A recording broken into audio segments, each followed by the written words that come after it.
Buenos días, amigos y hermanos. Bendiciones para el día de hoy. Antes de entrar a estudiar acerca del árbol de la ciencia del bien y el mal, debemos entender el contexto de cómo se llegó allí, y para ello entendamos que muchas veces podemos pensar que la formación de los cielos y de la tierra fue todo terminado ipso facto o al instante. Mas si miramos detenidamente las Santas Escrituras, podemos observar como en el Génesis se nos habla de un proceso y de un desarrollo que va tomando un curso y un devenir hasta que llega a su fin. Fin que no es un fin en el sentido de que se acabó todo, sino una finalidad que es la eternidad, y una eternidad que para los salvos será de perfecta luz, de perfecta paz y de perfecta justicia. ¡Oh, aleluya!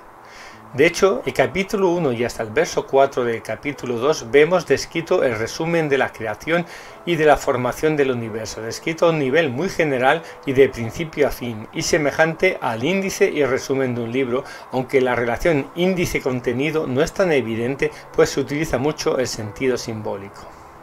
En el capítulo 2, a partir del verso 5, detalla la formación del hombre y de la mujer, y cómo son puestos en el Edén, y en el capítulo 3 habla de la caída del hombre y la mujer, y cómo y por qué son expulsados del Edén.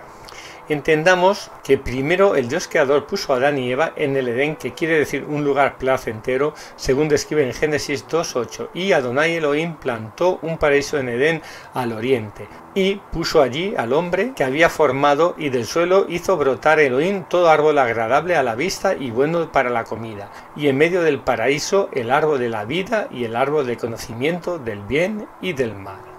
El hecho es que puso al hombre rodeado de árboles agradables y buenos para comer, pero en medio del paraíso o Edén habían dos árboles que se mencionan específicamente: el árbol de la vida, o sea, el del perdón, la misericordia, la gracia que simboliza a Jesucristo, y el árbol del conocimiento del bien y del mal, que simboliza el juicio por conocer haber transgredido la ley.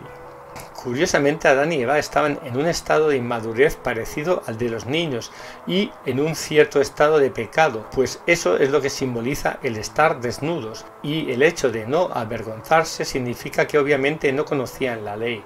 por lo que no eran conscientes de su estado. Entonces, al colocar al hombre, a Adán, en el paraíso, el Señor le da un mandato tal y como describe en Génesis 2:16, y Adonai Elohim impuso sobre el hombre un mandamiento, diciendo: de todo árbol del paraíso come libremente, pero del árbol del conocimiento del bien y del mal no comerás de él, porque el día que comas de él ciertamente morirás. Entendamos que este mandato parece que fue dado antes de que hubiesen conocido la muerte, y este mandato resultaría en una advertencia profética, porque debido a su estado de proceso formativo y estar creciendo en carácter y madurez, parece que no entendieron bien lo que era la muerte, ni tampoco entendían aún el valor de la obediencia. Mas el objetivo de este proceso formativo era el poder llevar finalmente al ser humano, a Adán y Eva y a sus hijos, a la restauración, la madurez y la plenitud. Ahora entremos a cómo la serpiente, que simboliza la mentira, la concupiscencia y el egoísmo, actuó primeramente en Eva, quien simboliza el escuchar las dulces palabras, las emociones intensas y los grandes objetivos, frente a Adán, quien simboliza escuchar más literalmente, tener una deficiencia emocional y tener objetivos más prácticos. Pero ambos caracteres juntos producen un muy buen equilibrio, a pesar de que en este estado preliminar de su desarrollo cayeron, para así aprender el valor de la obediencia y también a obtener la restauración. Ahora veamos cómo la serpiente tienta y engaña a Eva. Lo leemos en Génesis 3:1. Pero la serpiente era astuta más que todo animal salvaje que Adonai Elohim había hecho, y dijo la serpiente a la mujer: entonces Elohim ha dicho: no comáis de ningún árbol del paraíso. Y la mujer respondió a la serpiente: del fruto de los árboles del paraíso podemos comer, pero del fruto del árbol que está en medio del paraíso, Elohim ha dicho: no comáis de él ni lo toquéis para que no muráis.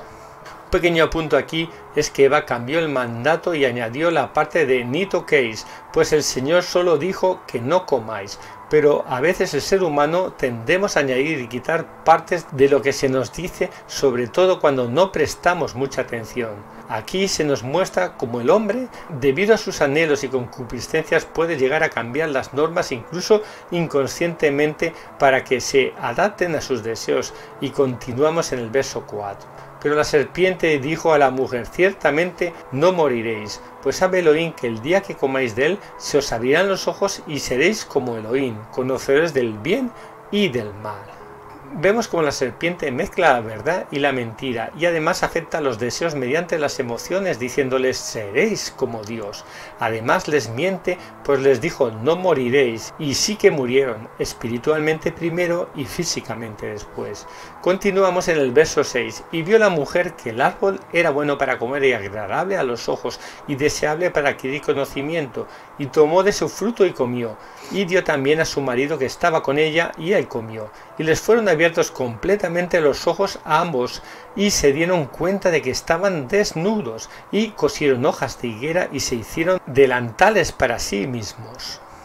Finalmente, tras caer en la tentación, primeramente Eva y después Adán, debido a que ambos cedieron ante sus concupiscencias y emociones, entonces les fueron abiertos sus ojos por haber comido del árbol prohibido, es decir, ahí fueron conscientes de su estado pecaminoso e intentaron esconder este pecado con hojas de higuera, es decir, intentaron ocultarlo a su forma, pero su forma no fue la forma correcta. Por eso sucedió que el Dios vivo les hizo vestidos con pieles, y a lo que apuntan estas pieles es a que debería haber un sacrificio por el pecado, quien en el futuro sería Jesucristo.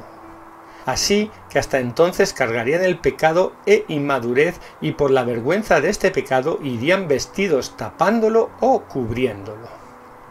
Y claro, Adán y Eva murieron espiritualmente, pues al pecar perdieron la comunión y la relación directa que tenían con el Dios eterno, quien hasta entonces paseaba y hablaba con ellos con libertad en el huerto del Edén. Esta muerte espiritual vino por el pecado y la desobediencia que implican eso, la separación de Dios, tal y como explica Isaías 59:2. Pero vuestras iniquidades han hecho separación entre vosotros y vuestro Dios, y vuestros pecados le han hecho esconder su rostro de vosotros para no escuchar.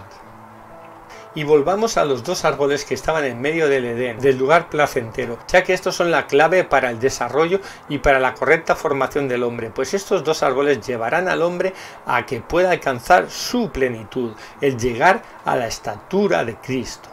Entonces, primero le fue necesario al hombre el ser consciente de su pecado y el morir, por comer del árbol del conocimiento del bien y el mal, y una vez allí, en la zona de muerte espiritual, separado de Dios, también le es necesario que a través de la gracia del regalo divino, el poder acceder y llegar a reconocer este árbol de la vida, árbol que volvemos a encontrar en la Nueva Jerusalén de Apocalipsis y que está al lado del río que sale del trono de Dios y del Cordero, árbol de vida que significa el reconocer a Jesucristo, Hijo de Dios, quien perdona nuestros pecados si lo recibimos con fe y nos arrepentimos dejando la vieja vida por el poder del amor, misericordia y perdón de nuestro Dios Salvador, para así caminar en novedad de vida,